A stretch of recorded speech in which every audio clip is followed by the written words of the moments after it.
and welcome to second semester of the course titled Trig Stat Analyt. The second semester of the course is pre-calculus or analytical geometry. So we are no longer using the trig book. You'll need to come in, you'll need to swap out the trig book for this pre-calc book. Now note there's a blue one as well that's used by the accelerated pre-calculus program. That is not the same book. So make sure when you come to pick up textbooks that it is this color book that you're picking up, and bring back the purple trig book because the Accelerated Algebra 2 Trig course will need those books later this semester. Okay? We're all clear on that? This is the book you need. We're going to start off today with section 8.1. We start kind of in the middle of the book. We kind of hop, skip, and jump around this book. Today is on Introduction to Vectors. And we're going to start off with talking about bearings.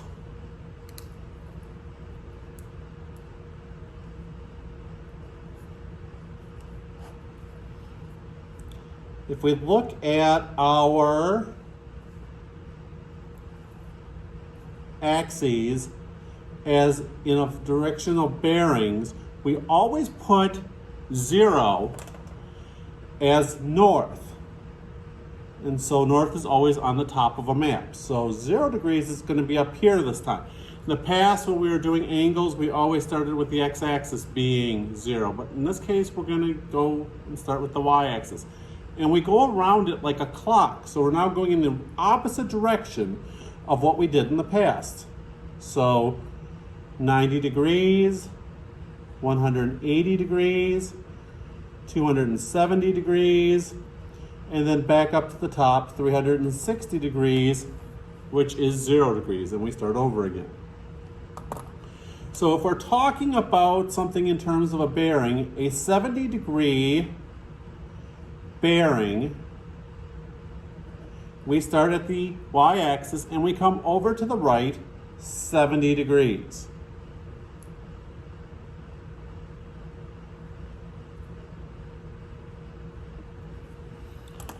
If we're talking about a larger bearing, 290 degrees,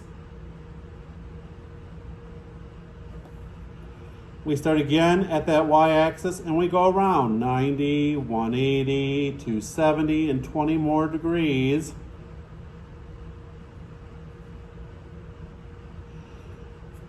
For an angle of 290 degrees from our starting point, which is the y-axis. Excuse me. So if we look at an example that we want to draw,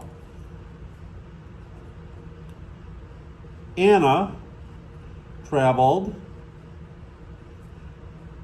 for 4 miles at a bearing of 125 degrees. So we draw in our axes, 125 degrees,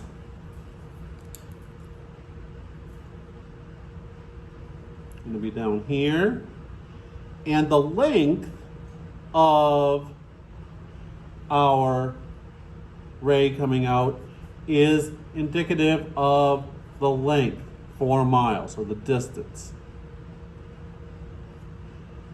And it's at an angle of 125 degrees. So if you're putting more than one on a graph, the length of the arrow should be representative of how long or how far you're traveling.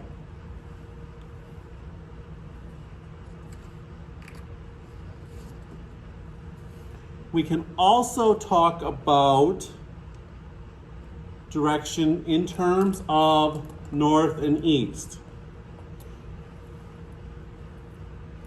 So if we want to look at something being north 30 degrees east, remember that we have north on top, south on the bottom, west on the left, east on the right.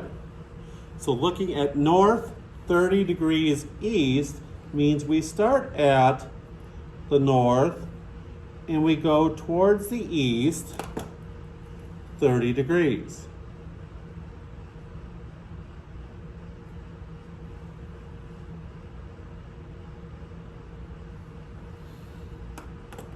Same works in the other direction. If we are south 42 degrees west,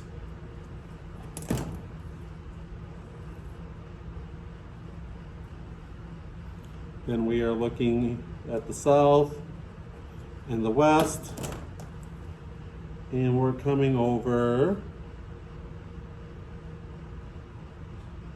42 degrees from the south line towards the west line.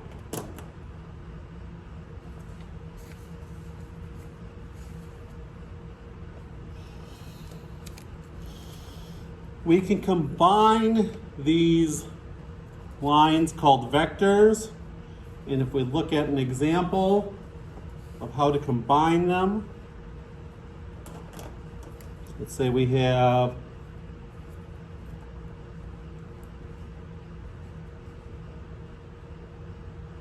one called A, heading kind of maybe 45 degrees up to the right.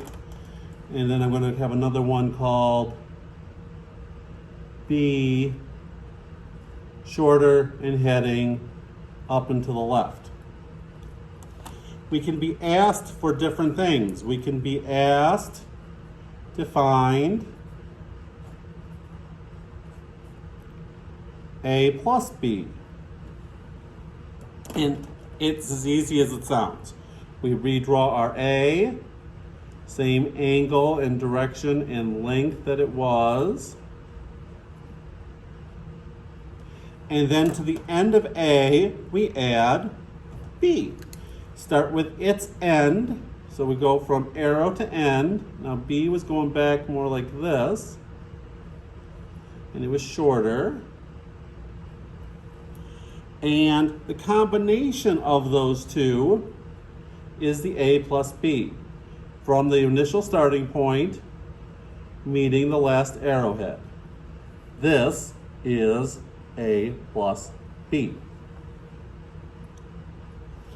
And we refer to that as our resultant vector. Okay? We can think about it like a parallelogram. And remember, because in addition, they are interchangeable. So if we go and draw, I'm going to redraw it over here. If I redraw my A, and then I redraw my B in the direction, oops, I went a little too far there, in the direction we started, that's the same as starting at that same starting point and drawing in my B vector and then drawing my A vector. We get the same resultant vector, no matter which direction we put them in. We still get A plus B heading in the same direction. Okay, so it's like a parallelogram.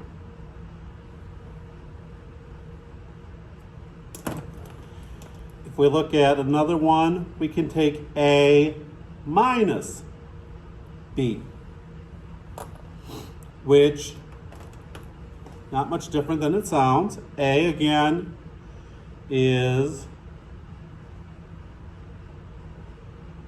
heading in that direction, but in this time, B, since it's being minused, we got to go in the opposite direction. So B has to be pointing the other direction. And so the vector A minus B is the same length, just in a different direction, because it's the same triangle, just flipped over. We can also combine multiples of them. 2A plus 3B. So we have 2 A's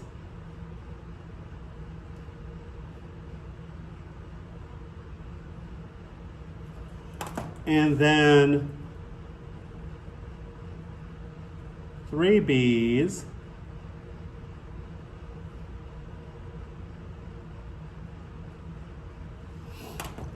gives us the resulting vector 2A plus 3B. Okay? And that is section 8.1 on vectors.